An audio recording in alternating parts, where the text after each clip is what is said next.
everybody, Sean Holsinger here from HolsingersFlyShop.com. Bringing in another video. It's steelhead season now. It's September, or actually October, and we're getting ready to make our annual trip up to New York. I just got back from Michigan and Wisconsin doing some salmon fishing up there. Here's a picture of a great salmon that I happened to catch up there.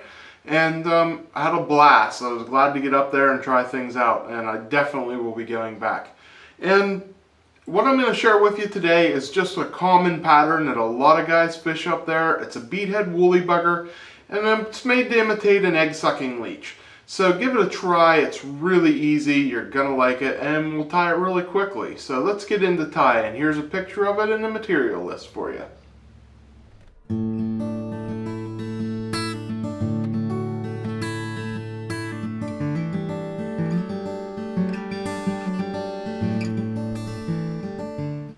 Alright, here we go. Let's get ready to tie this now. I have it in the vise here. You're going to see it. I have this one I'm tying with a pink head. This is just a standard old woolly bugger with a colored bead on it to make it like an egg-sucking leech. That's what we're after here. One thing I'm going to tell you, we don't carry the pink in the shop here.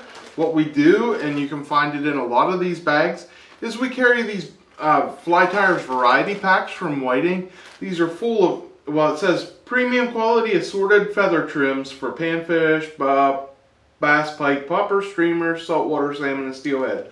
What it is a lot of saddle hackles, so you get a lot of nice long feathers like this. This is one that come out of it, okay?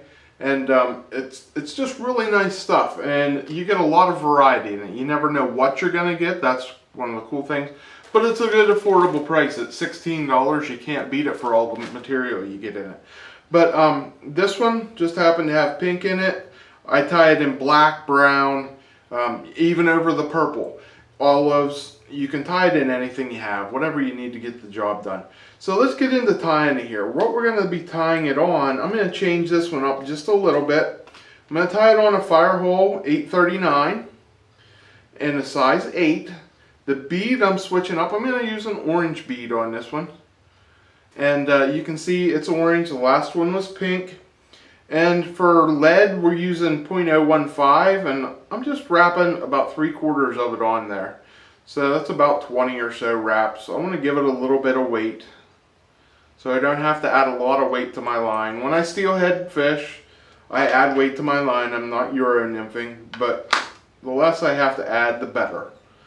So we're just going to cover that lead up and wrap it back to above what would be the point of the barb of the hook if we were fishing a barbless hook, but we're not. We're fishing a Firehole 839.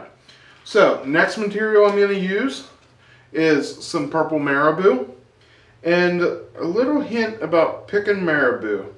I always like to go into the shop. Marabou is something that if you have a shop close to you, get it at the shop. Go in and pick out the bag that you want, because marabou feathers are not all the same. Sometimes you get good quality ones, sometimes you won't. So pick out one with feathers that you like, and what you're going to do is you're going to take the feather, and I'm going to put it in my fingers. I'm going to pull it forward to bunch them all together, and it's going to put all those tail feathers together, tips together I should say. Now I'm going to hold it above my fly, and I want it to be the same length as the shank of the fly. So I'm just going to transfer that back to the back and switch hands, and I'm going to tie that down. Okay, get a couple good wraps on there, get it tied down nice. And then, if you need to add some body to your fly, I'll take and trim that off and wrap it down. Just if I want to make a little bit bigger fly, I did it this time just to show you. That gives me a little bit extra body, a little bit extra thickness to my fly there, you see. So that's good, I like that. Next thing I'm going to do is take some chenille. This is standard ultra chenille in purple. So I'm just going to take a nice chunk of this, and I'm going to tie it in at the tail.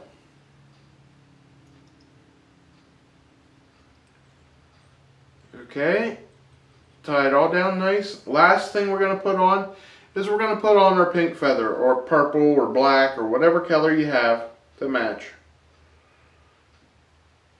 And then I'm just going to pluck this off here. I'm going to strip back the tip a little bit to give me something to tie down, okay? And I'm going to tie that tip down.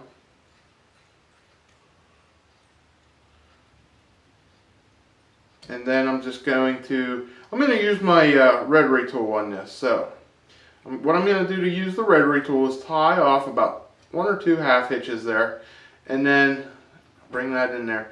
Then I'm going to lay, this is my my line holder here, my thread holder. Going to lay the thread holder out over the end and let it dangle down, and that'll hold it in place. So what doesn't happen is the thread doesn't wrap around the hook.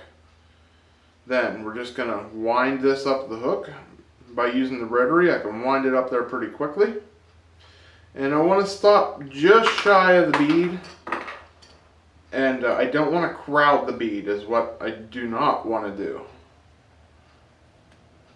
Because I want to leave just a little room for a collar there. And I don't want it to be riding up over the bead. Now, last thing we're going to do is we're going to wrap this hackle on. And I'm going to wrap it the same direction I wrap the chenille. And as I go, I'm just going to try to tease these fibers back a little bit. And spread them out properly here, just so you don't have the fluffy feathers at the bottom getting up into, I'm going to strip them back a little bit. There we go. Whoops. Lost my grip. And I don't want the fluffy feathers at the bottom to be wrapped into the collar here. It just makes for a nicer fly. So we get it wrapped right up to the collar. We're going to trim that off. And then I'm just going to finish it with a nice whip finish. And that is all that's to the beadhead woolly bugger. And like I said, change the color of the bead, change the color of the marabou, change the color of everything. Just have a bunch of them in your box, because they work for steelhead, salmon, all that good stuff. So, and for trout. There you go, that's it. Okay, I hope you like that. It's easy to tie like I showed you. It only took us a couple minutes to tie it. And that's most of the material you already have. Tie it in a bunch of different colors. That's one thing about going up there if you're going to the steelhead run or anything like that. And don't get me wrong, this will work for trout too. But it'll really work for trout. But when we go out for steelhead, you know, you lose a lot. They break them off. They're big. They're tough fighters. So you want to have a couple of them in a couple different colors, because just like my eggs go through the colors. They might not want the purple today. They might want black. They might want brown. You never know. So have a couple colors there. And a good idea is to check out one of these bugger packs from Whiting. They have great, not bugger packs, it's a combo pack, variety tires pack.